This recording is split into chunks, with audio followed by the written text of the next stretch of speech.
Hello YouTube, I'm back. This is Wally with Swamp Fox Adventures.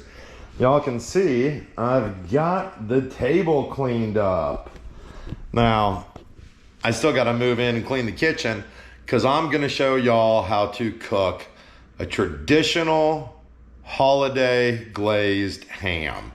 And it's easy. Everyone loves it and it is so easy. So come on along with me and I'm gonna show you how to do it. Okay, Mr. Wiggles and I, we're running up to Bond because that's where most of our adventures start. I thought you jerks were going in bed. Yeah, it's sleepy night time, right? Here we are at Bond. We were cruising by CT's and I decided to stop and let Wiggles be a little social. Oh, look over you. You gotta come around, dude. Heel.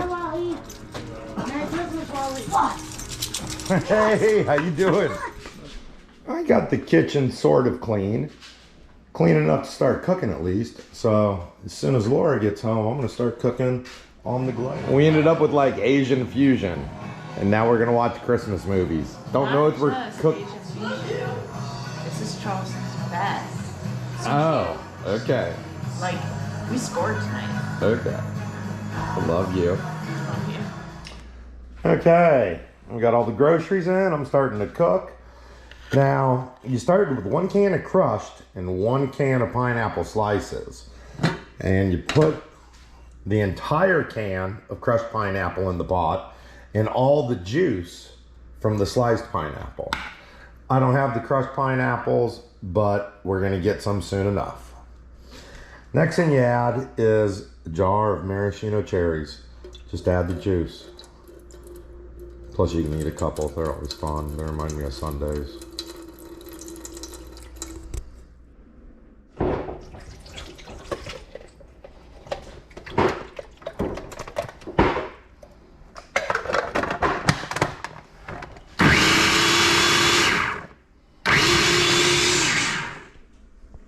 Now we have crushed pineapple.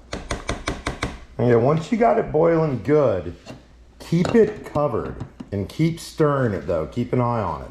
You're trying to cook it hot and you're trying to build up pressure and break down all those little pieces of pineapple. Okay, we've got the heat turned down quite a bit, about the medium. We're gonna keep that covered and we're gonna start seasoning it. Now, everything is going to condense down and your flavors are gonna get really, really strong. So go very, very sparingly, especially at the beginning. You can always add more. When it comes to using ground cloves,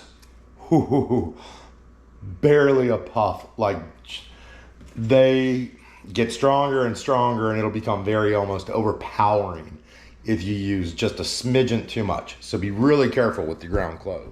Okay, I've already added some salt and pepper. And I actually go a little heavier on the cinnamon than I should. Now, here comes the ground cloves. I don't know if you can see it, but I mean, I put almost nothing in there.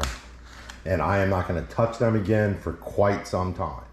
I always do 1 quick grind or 2 of the salt, and I go pretty heavy-handed on the pepper.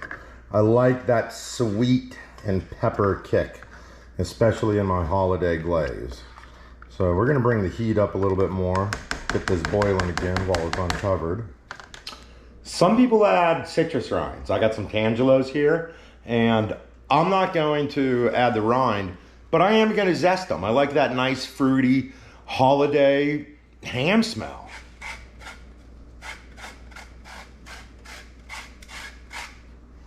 Oh, that smells so good. And then I just squeeze some of the juice in. Laura and I felt that with the zest of 2 tangelos, it was a little bit on the citrusy side. So we added another can of crushed pineapple. And I'm actually gonna drop a little more cinnamon and a little bit more brown sugar into it. Okay, we went ahead and pulled our ham because we wanna let that rest a little. we want that more at room temperature than we do at refrigerator temperature, which is what, 33, 34 degrees, something like that. We've got the heat turned down on our glaze quite a bit. We're gonna leave it uncovered because we want it to cook off, not necessarily boil. Okay, we're gonna give that glaze a little bit of time to cook down and thicken up. And then I'm gonna come back and show you how to start prepping your ham. Okay, you're gonna need to get a pan big enough to fit your ham, obviously. Now, some people use a rack, and I do not. I'm gonna show you why. I like my ham to sit directly in the pan because as your glaze mixes with the ham juices and fats and melts off, it will collect in the pan, which will allow this bottom portion to soak up all that tasty, sweet glaze sauce. Now, as we're waiting for this to cook down, I always take some of the glaze and I drizzle it into the ham. I place the ham on its side and I just feather back some of the spirals, letting a little bit of the stuff dribble nice down inside. It really, really permeates the ham with that glaze seasoning. Okay, we're gonna do the same thing on this side, and we're just gonna let it set and soak.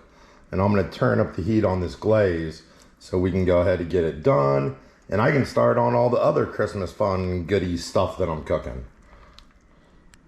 Okay, now the glaze is not ready yet. You can see when we dribble it on top,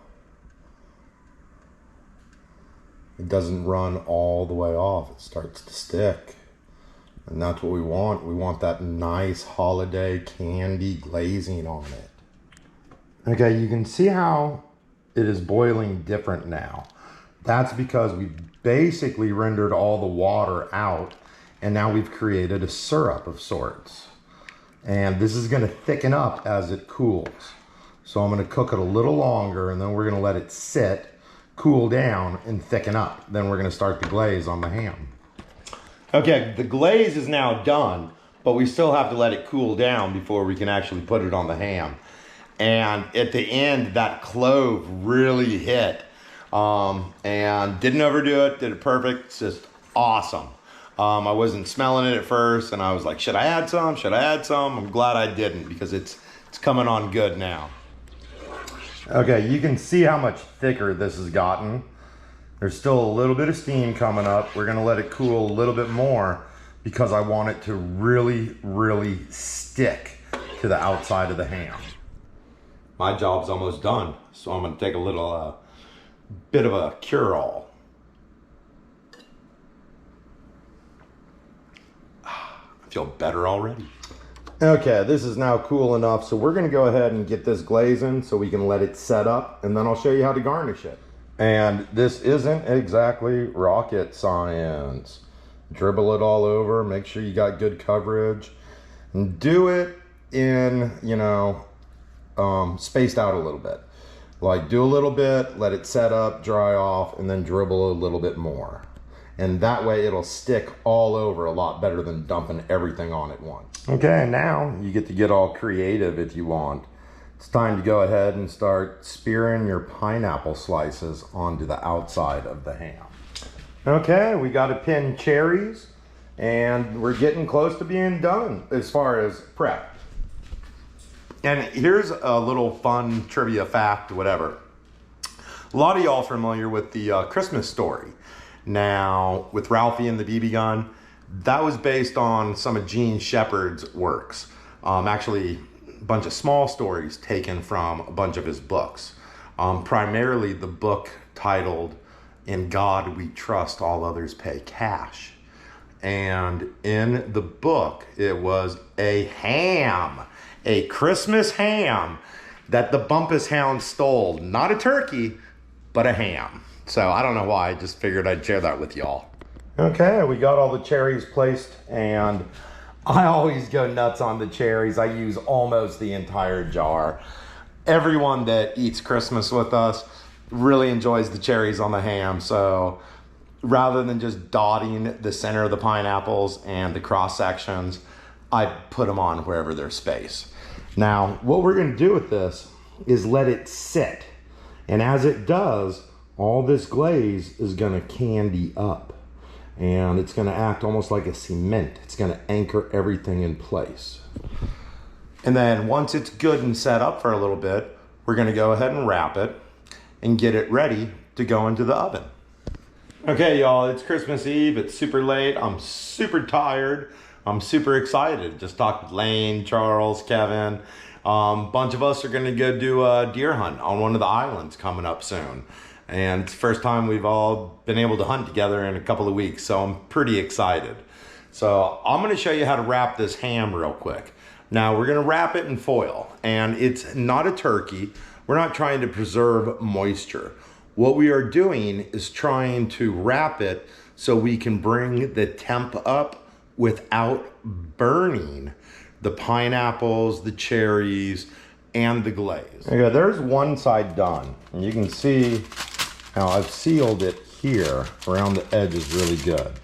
I'm gonna do the same thing on the other side, and we're actually gonna leave the top open because, like I said, it's not a turkey. We're not trying to preserve moisture. We're just trying to keep all this from getting burned. Okay, you can see how I've got both sides wrapped. Now I'm gonna take a larger piece and wrap it loosely over the top. And that is because we want it to cook down. We want some of that moisture to escape. Now, once that glaze dries out, it's going to trap all the moisture inside.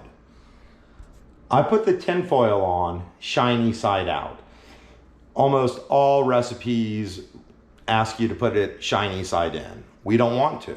The reason we don't want to is because we want to deflect the actual heat up away from the ham. We want it to come to a nice even temperature inside. Now, once it warms up, we're gonna remove that tin foil and we're gonna put it back in the oven for the last 15 to maybe 30 minutes, depending on how it's doing, to crisp up that nice holiday glaze. Okay, remember how this section was open? See, I didn't crimp or smash this tinfoil down. I want the steam to be able to vent because we're trying to dry out the candy coating. There's gonna be enough moisture in here, especially from the bottom, because the drippings are gonna catch. Oh, and another thing, notice I put it on top of another pan. So if you get any spillover, you don't have to go through hell cleaning your kitchen and your oven up. Okay, there is our ham. It is wrapped, it is prepped, and all Laura has to do is set the oven and bring it up to temp. Okay, the foil has been removed and we are just crisping that up. It's got a few more minutes and we're gonna go ahead and bring it out. Okay, we are now going to take the ham out. We got some friends coming up and didn't drip onto the other pan. Ooh, make sure I don't drip pulling it out. Okay. Oh, that smells good. It smells so good.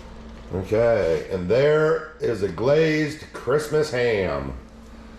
My favorite. And that's it. That's how you cook a traditional Christmas glazed ham. I'll show it to you all again. We got some friends coming up, my brother, niece, nephew, and we're gonna grub down. There it is. The hardest part is just taking the time to make the glaze.